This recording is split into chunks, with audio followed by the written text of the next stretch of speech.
नमस्कार, मेरा नाम अदिनेश और आप देख रहे हैं सीकर संदेश। सीकर में आगामी 13 अप्रैल को एक भव्य कार्यक्रम होने जा रहा है, जन चेतना संदेश समारोह। इस कार्यक्रम के बारे में जानने को शेखावाटी के सभी लोगों में काफी उत्सुकता है, क्योंकि आजकल social media, main stream media, चाहे बड़े बड़े होर्डिंग्स के माध्यम से इस कार्यक्रम को प्रचारित और प्रसारित किया जा रहा है। भीमराव अंबेडकर साहब की 132वीं जयंती की पूर्व संध्या पर होने वाले इस कार्यक्रम को लेकर आज हम चर्चा करेंगे। इस कार्यक्रम की मूल परिकल्पना करने वाले, मूल प्रेरणा पुंज के रूप में कार्य कर रहे सांगलिया पीठ के पीठाधीश्वर महंत ओमदास जी महाराज से। महाराज जी, आपका बहुत बहुत स्वागत है सीकर संदेश के इस मंच। जय साहिब की जय भारत। मैं जानना चाहूंगा अपने दर्शकों के लिए कि इस कार्यक्रम की, जब आपने इसके उद्देश्य के ऊपर आप बात कर रहे थे या आपने इस कार्यक्रम के बारे में सोचा होगा, क्या वो कारण थे जिसकी वजह से आपको लगा कि वर्तमान दौर में ऐसे एक कार्यक्रम की आवश्यकता? देखिए दिनेश जी, मैं जिस संत परंपरा से आता हूँ, सांगलिया धूनी से, तो सांगलिया धूनी 500 वर्षों से मुख्य रूप से ये कार्य कर रही है। अध्यात्म के साथ साथ जो समाजों में जो छुआछूत है उसको मिटाने का कार्य वहाँ के संतों ने किया है और आज भी जारी है। तो मेरे पास आसपास के लोग आते हैं, भक्त लोग आते हैं, हर सर्व समाज के लोग आते हैं, वहाँ सब समान है। और मैं भी कई लोगों के पास जाता हूँ कार्यक्रमों में, तो ये देखने को मिलता है कि समाजों में, भाइयों में आपस में मनमुटाव है, भेदभाव है, एक दूसरे के जातियों को लेकर के भेदभाव है। तो हम लोगों ने देखा कि क्यों न एक अपने महापुरुषों के नाम पे एक छोटा सा कार्यक्रम करें, जिसके माध्यम से जात पात छुआछूत मिटे और जो भाइयों के बीच में जो मनमुटाव चलते हैं वो मिटे। तो हमने बैठ कर के निर्णय लिया कि एक कार्यक्रम अपने सीकर रामला मैदान में करेंगे, जिस कार्यक्रम का हमने नाम दिया जन चेतना संदेश समारोह। और मुख्य रूप से इसमें शेखावाटी के संत महात्मा होंगे, उनके माध्यम से मंच पे वो साधु संत होंगे और 2 वक्ता होंगे। वक्ताओं का और महापुरुषों का यही काम रहेगा, संतों का, कि वो जो बाबा साहब और जो महापुरुष है, क्योंकि महापुरुषों की कोई जातियाँ नहीं होती दिनेश जी। आजकल देखने को मिलता है कि आज वो देवता फला जाति के हैं, आज वो महापुरुष फला जाति के हैं, वो उस जाति के। तो हमें अच्छा नहीं लगा।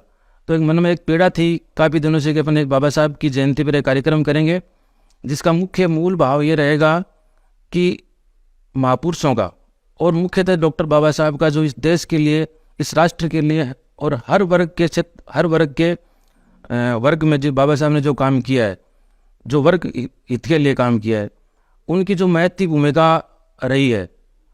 तो हमारा कार्यक्रम करने का भाव यही है कि बाबा साहब का जो भाव था, जो उनका एक योगदान था इस देश के लिए, तो एक जन जन तक पहुँचे और बाबा साहब को वो भी उतना ही महान माने जितना वो थे। आजकल लोगों ने क्या किया है कि समाज में बाबा साहब को एक जाति विशेष तक बांट दिया है। हालांकि बुद्धिजीवी जो लोग हैं वो तो बाबा साहब को जानते हैं। और मैं तो ये कहूँगा कि जिसने बाबा साहब को पढ़ा नहीं सही से, उन्होंने जाना नहीं, और जानना नहीं तो मानने का तो सवाल ही पैदा नहीं होता। तो मैं तो कहता हूँ कि पहले किसी महापुरुष को पढ़ो, पढ़ने के बाद उन्हें जानो और फिर मानो, फिर उसका मजा ही कुछ और है। बहुत बढ़िया बात कही महाराज जी आपने।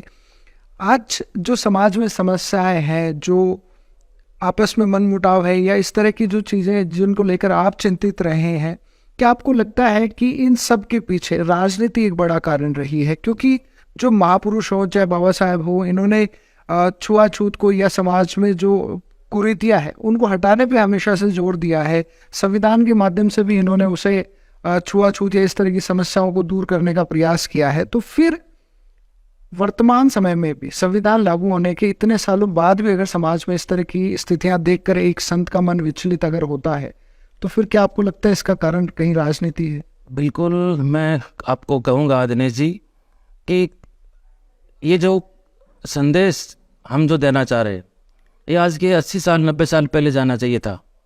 क्यों? और कहीं ना कहीं समाज में जो लोग हैं उनकी भी कमी रही है और पार्टियों की भी कमी रही है, सरकारों की भी कमी रही है। तो सरकारें तो, पार्टियां तो करेगी, अपना काम करेगी, जहाँ जिस जाति के वोट ज़्यादा दिखेंगे तो वहाँ अपना उम्मीदवार वो जाति के हिसाब से उतारेंगे।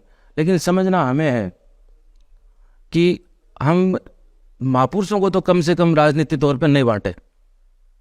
बिल्कुल ठीक है, ये एक अच्छी बात रहेगी। और इस कार्यक्रम में इस कार्यक्रम का मूल स्वरूप क्या रहेगा, किस तरीके से लोग इस कार्यक्रम में शामिल हो सकते हैं, क्या उन्हें इस कार्यक्रम से ग्रहण करने को मिलेगा महाराज? सीकर संदेश के माध्यम से मैं दिनेश जी, जो भी दर्शक देख रहे हैं सुन पा रहे हैं, मैं उनको ये मैसेज कर रहा हूँ और उनसे आग्रह करता हूँ कि ये जो कार्यक्रम होगा ये कोई राजनीति कार्यक्रम नहीं है।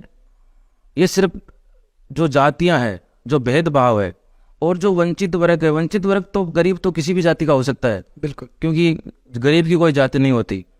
तो हमारा भाव उद्देश्य ये रहेगा कि ज़्यादा से ज़्यादा इस कार्यक्रम में लोग पधारे और जो बाहर से जो वक्ता आएंगे, जो महापुरुष, जो संत शेखावटी के जो इस कार्यक्रम में उपस्थित रहेंगे, उनके मुखारबिन से जो संदेश दिया जाएगा, मुझे विश्वास है कि लोग जरूर आएंगे, सुनेंगे और मानेंगे और अपने अपने काम में लगेंगे। और इस कार्यक्रम का जो हम संदेश देना चाह रहे हैं, वास्तव में उसका संदेश एक अच्छा जाएगा और मुझे विश्वास है कि लोग उस संदेश को सुन करके अपने आप का जीवन जीने का एक नया सलीका सीखेंगे। बिल्कुल, मैं चाहता हूं कि आप हमारे दर्शकों को या इस इंटरव्यू के माध्यम से जो भी सुन रहा है उसे भी आप इस कार्यक्रम में उन सभी को आप आमंत्रित करें। बिल्कुल, सीकर संदेश के माध्यम से मैं जितने भी दर्शक इस कार्यक्रम को देख रहे हैं, सुन पा रहे हैं, मैं सभी से आग्रह करता हूं कि ज़्यादा से ज़्यादा इस कार्यक्रम में पधारे और जो भी बाहर से जो वक्ता आएंगे, उनके मुखारबिन से निकली वाणी को आप सुन करके अपने आप को लाभान्वित करें। और ये कार्यक्रम है डॉक्टर बाबा साहब की 132वीं जयंती की पूर्व संध्या पर। स्थान रहेगा रामलीला मैदान और कार्यक्रम का शुभारंभ है 2 बजे से। तो मुझे उम्मीद है कि इस कार्यक्रम के बारे में जो भी उत्सुकता थी आपकी, वो इस इंटरव्यू के माध्यम से शांत हुई होगी। इसके अलावा अगर आपको किसी भी जानकारी की आवश्यकता हो तो आप कमेंट कर हमें ज़रूर बताएं। इसके अलावा इस कार्यक्रम के प्रारूप के ऊपर, इस कार्यक्रम के उद्देश्य के ऊपर और बाबा साहब के जीवन दर्शन पे आपके जो भी विचार हो वो आप कमेंट के माध्यम से ज़रूर साझा करें। आप इस कार्यक्रम में शामिल हो 2 बजे 13 अप्रैल रामलीला मैदान सीकर, बाबा साहब की 132वीं जयंती के पूर्व संध्या पर। सीकर संदेश के साथ बने रहने के लिए बहुत बहुत धन्यवाद।